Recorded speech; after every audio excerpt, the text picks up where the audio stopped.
Paul Nehlen is running in the Wisconsin 1st Congressional District as a Republican trying to oust Paul Ryan and become the Republican Party nominee in that congressional race. We'll hear from him in a second, but first here's a reminder of what Paul Ryan actually said yesterday when he was asked if he supports Donald Trump. To be perfectly candid with you, Jake, I'm just not ready to do that at this point. I'm not there right now, and I hope to, though, and I want to. But I think what is required is that we unify this party. And I think the bulk of the burden on unifying the party will have to come from our presumptive nominee. This is the party of Lincoln, of Reagan, of Jack Kemp. And we don't always nominate a Lincoln and a Reagan every 4 years. But we hope that our nominee aspires to be Lincoln and Reagan-esque, that person advances the principles of our party. All right, ladies and gentlemen, and joining us now, as promised, Paul Nehlen. He is a Wisconsin executive and entrepreneur, and most importantly, he is running to replace Speaker Paul Ryan in the 1st District in the great state of Wisconsin in the Republican primary. Paul, welcome, sir. Thanks for having me on. It's my pleasure. First of all, when you heard him say this yesterday, after in January he went on to the Today Show and said, "Oh, I'm supporting the Republican nominee." What went through your mind here? Oh gosh, Paul Ryan's not a unifier. He I just heard that clip you played. He's not a unifier. He's not on the side of the voters. The voters have put Mr. Trump in the position of presumptive candidate. And I said that earlier today, and given Paul Ryan and Reince Priebus's their predilection for being a bait and switch team, it's difficult to say you're going to be ensuring the will of the voters. They ask me, are you going to support? Mr. Trump has not been given the mantle of nominee yet, and I'll support that decision. If they give him the mantle of nominee, I will absolutely support that decision. What I hesitate to say is, when they ask the question, will you support the nominee, there's a presumptive nominee, and I can get behind if they nominate him. It's the will of the people that we have to get behind. Paul Ryan has been the never Trump, never Cruz, never Rand Paul. I'm pounding on the table here. He makes me crazy. That's who he's been.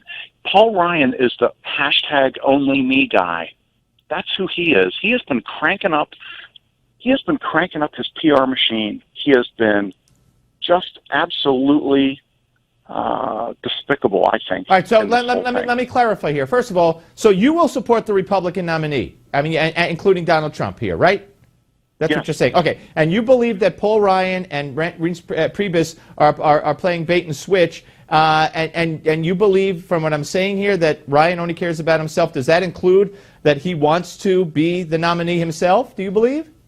Oh, I think Ryan would love to be the nominee. I think he either wants to be the nominee himself or he's trying to position somebody else. But I certainly think he thinks he's going to get this. And the question I would ask is, why would you promote somebody who's failed in the role they're currently in?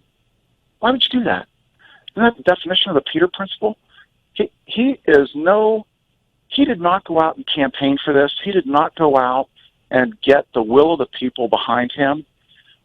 And that's why when they ask the question the way they want it, the way they try to ask the question, they try to parse it so that they get you to agree to something, and then they parachute Ryan in. That's despicable. All right, let's talk about where you are in this race. When is the primary? What do the polls show? How do you view your chances? Can we expect another Eric Cantor moment, if you will? Absolutely. I've got a clear path to victory, and Paul Ryan paves it every day. He paves another mile of stretch of the road for my victory. So something I would add that we didn't touch on here.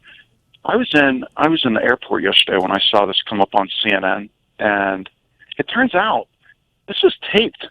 I said to myself, how can I possibly be watching Paul Ryan on TV when I know he's in Wisconsin campaigning, or he was doing something yesterday. So he couldn't be in two places at once. And I looked into it. He taped this ahead of time. It's not as if he tripped into this situation and, oh, I made a mistake, I misspoke. He owns this. Paul Ryan owns this. This was a stunt for Paul Ryan. This was something that Paul Ryan was building, and Paul Ryan's built it, and none of us want it. None of the will of people want it. So, well, speak to, again, when is the primary? And if people want to help you out, I know you have, it's paulnehlen.com, but when is the primary? The primary is August 9th here in Wisconsin. And what is the feeling? What kind of reception are you getting in your district? And what do the polls show? How, as far as your chances are? Yeah, it's still a little bit early for polling. But when I get in front of voters and I have the opportunity to tell them I was a Paul Ryan supporter as late as 2014, and Paul Ryan's championing of this trade deal is what lit my fuse and got me where I am right now. When I talk to voters, when I listen to voters and I get back to voters, there's not a voter in the room that doesn't say, gosh, I would crawl over broken glass for you. I mean, we've got volunteers. I would add from the Cruz people who polled for Cruz, people who are polling for Trump, people who polled for Kasich. I've got people who are polling for the Democrat candidates who are pulling for me because Paul Ryan has betrayed all of us. All right, Paul. All of us. Paul Nehlen, not Paul Ryan. Paul Nehlen. I hope you'll come back, sir, and thank you for your time today. Thank you for your time. Have a great weekend.